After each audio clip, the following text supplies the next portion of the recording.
السلام علیکم دوستو، روبو ٹیچر چینل پر ایک بار پھر سے آپ کو خوش آمدید کہتے ہیں۔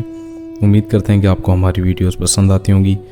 کائنڈلی چینل کو سبسکرائب کر لیجئے اور ویڈیوز کو لائک اور شیئر کرنا ہرگز مت بھولیں۔ شکریہ۔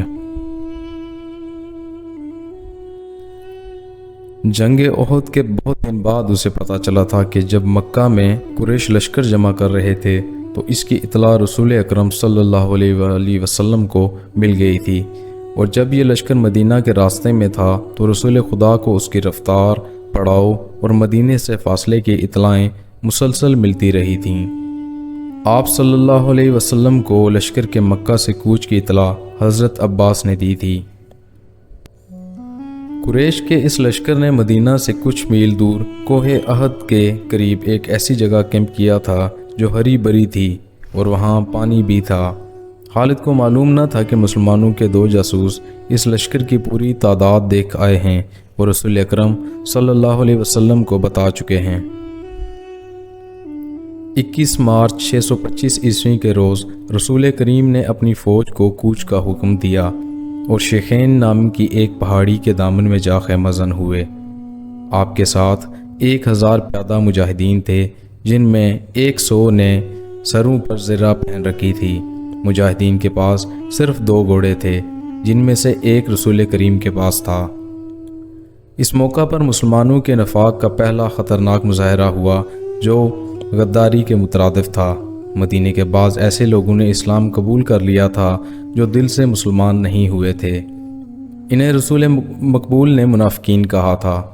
کسی کے متعلق یہ معلوم کرنا کہ وہ سچا مسلمان ہے یا منافق بہت مشکل تھا۔ جب مجاہدین مدینے سے شیخین کی پہاڑی کی طرف کوچ کرنے لگے تو ایک با اثر آدمی جس کا نام عبداللہ بن ابی تھا رسول اللہ کے ساتھ اس بحث میں الجھ گیا کہ قریش کا لشکر 3 گنا ہے، اس لیے مدینہ سے باہر جا کر لڑنا نقصان دہ ہوگا۔ آپ صلی اللہ علیہ وآلہ وسلم نے مجاہدین کے دوسرے سرداروں سے رائے لی تو اکثریت نے کہا کہ شہر سے باہر لڑنا زیادہ بہتر ہوگا، جبکہ آپ خود بھی عبداللہ بن ابی کے ہم خیال ہی تھے، لیکن آپ نے اکثریت کا فیصلہ قبول فرمایا اور کوچ کا حکم دے دیا۔ عبداللہ بن ابی نے شہر سے باہر جانے سے انکار کر دیا۔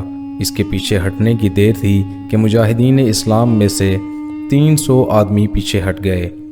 تب پتہ چلا کہ یہ سب منافقین تھے اور عبداللہ ان کا سردار تھا۔ اب 3000 کے مقابلے میں مجاہدین کی نفری صرف 700 رہ گئی تھی۔ رسول اللہ صلی اللہ علیہ وآلہ وسلم دل برداشتہ نہ ہوئے اور 700 کو ہی ساتھ لے کر کوہ احد کے دامن میں شیخین کے مقام پر مجاہدین کو جنگی ترتیب میں کر دیا۔ خالد نے ایک بلند ٹیکری پر کھڑے ہو کر مسلمانوں کی یہ ترتیب دیکھی تھی اور اس نے اپنے سالار ابو سفیان کو بتا کر اپنے دستے کی جگہ طے کر لی تھی۔ رسول اکرم نے مجاہدین کو کم و بیش 1000 گز لمبائی میں پھیلا دیا۔ پیچھے وادی تھی، مجاہدین کے ایک پہلو کے ساتھ پہاڑی تھی، لیکن دوسرے پہلو پر کچھ نہیں تھا۔ اس پہلو کو مضبوط رکھنے کے لیے رسول کریم نے 50 تیر اندازوں کو قریب کی ایک ٹیکری پر بٹھا دیا۔ ان تیر اندازوں کے کماندار عبداللہ بن جبیر تھے۔ اپنی ذمہ داری سمجھ لو عبداللہ، رسول خدا نے اسے ہدایت دیتے ہوئے فرمایا، اپنے عقب کو دیکھو، دشمن ہمارے عقب میں نقل و حرکت کر سکتا ہے، جو ہمارے لیے خطرہ ہے۔ دشمن کے پاس گھڑ سوار زیادہ ہیں، وہ ہمارے پہلو پر گھڑ سواروں سے حملہ کر سکتا ہے۔ اپنے تیر اندازوں کو گھڑ سواروں پر مرکوز رکھو، پیادوں کا مجھے کوئی ڈر نہیں۔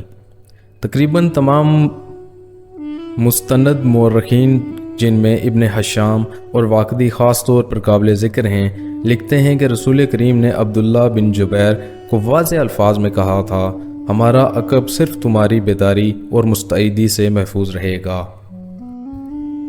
تمہاری ذرا سی کوتاہی بھی ہمیں بڑی ذلت آمیز شکست دے سکتی ہے۔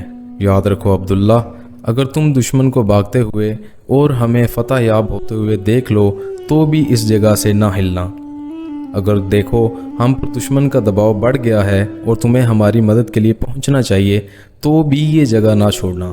پہاڑی کی یہ بلندی دشمن کے قبضے میں نہیں جانی چاہیے، یہ بلندی تمہاری ہے، وہاں سے تم نیچے اس تمام علاقے کے حکمران ہو۔ جہاں تک تمہارے تیر اندازوں کے تیر پہنچیں گے۔ خالد نے مسلمانوں کی ترتیب دیکھی اور ابو سفیان کو بتایا کہ مسلمان کھلے میدان کی لڑائی نہیں لڑیں گے۔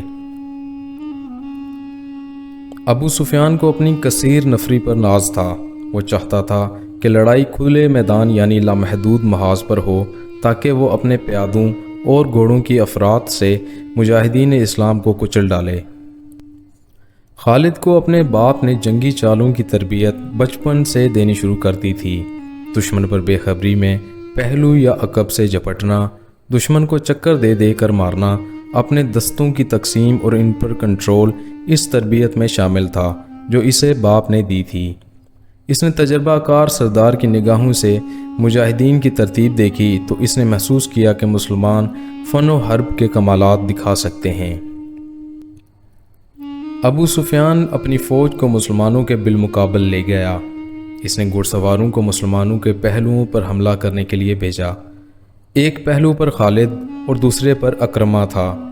دونوں کے ساتھ 100 گھڑ سوار تھے۔ تمام گھڑ سواروں کا کمانڈر